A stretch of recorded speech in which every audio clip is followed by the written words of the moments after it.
अस्सलाम वालेकुम, कैसे हैं आप सब। उम्मीद करता हूँ खैरियत से होंगे। मायरा मेरी आई थी यहाँ पर दुकान पर मेरे पास जूस वगैरह पीने, और इसकी खुशी देखें। और ये अपने भाई के साथ आई थी, एहसन के साथ। ये एहसन बैठा हुआ है और एहसन भी आया आज मेरे पास, और मायरा भी आई है। ये है एहसन और ये है मायरा, और मेरा ये शोना काका है, शोना है ना। तो मेरा शोना काका ना। हाँ जी, पैसे। ओए गोल गप्पे, ओए होए गोल। जूस बना दे यार इसको। चल मम्मा दे दे, मम्मा खावे गोल गप्पे। प्लेट चौके मम्मा दे देना।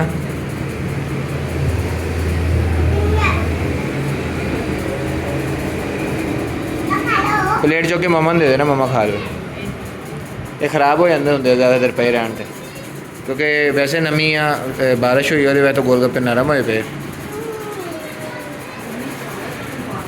कोई गल नहीं, हुण खा लो, बना के एवं दिंदे। मायरा की करदा पिया यार तू। फिजान चमची भी दे यार इनको। हाँ जी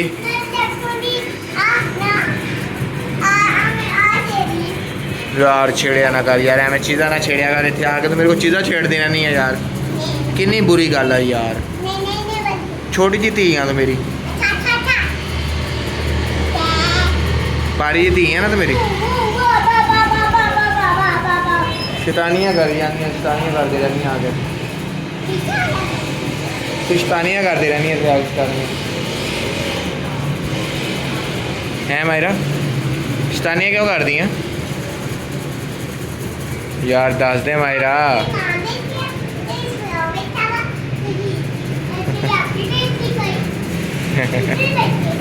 अपने भरा एहसन कह रही है तेरी इतनी माँ बैठी, तेरा इतना प्यो बैठा, तेरे इतने तेरी इतने कौन बैठी, भैन, ओदी भैन।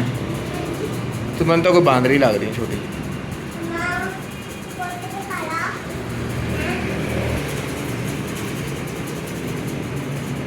इधर आके बहना मेरे को। अब पैसे गिनती कर किन्ने आ दे।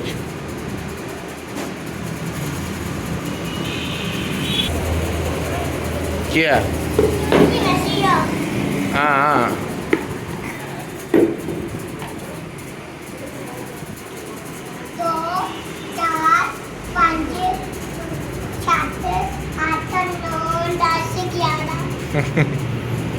यार तक की गिनती आती तक।